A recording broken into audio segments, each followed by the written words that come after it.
Welcome সকলকে। আজ আমার ছেলের বার্থডে। এবারের বার্থডেটা আমরা একটু অন্যরকম ভাবে সেলিব্রেট করার চেষ্টা করলাম। আমরা এক বৃদ্ধাশ্রমে গিয়েছিলাম।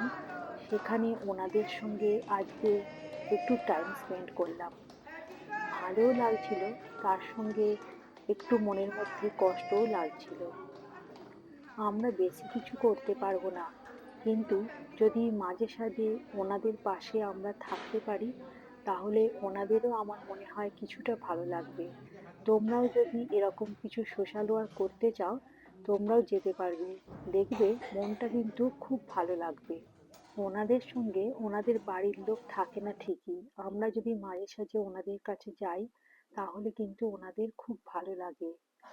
ওনাদের থাকার ঘর, ঠাকুর ঘর, আরো চারপাশটা কিরকম সেটা একটু তোমাদের সঙ্গে শেয়ার করলাম।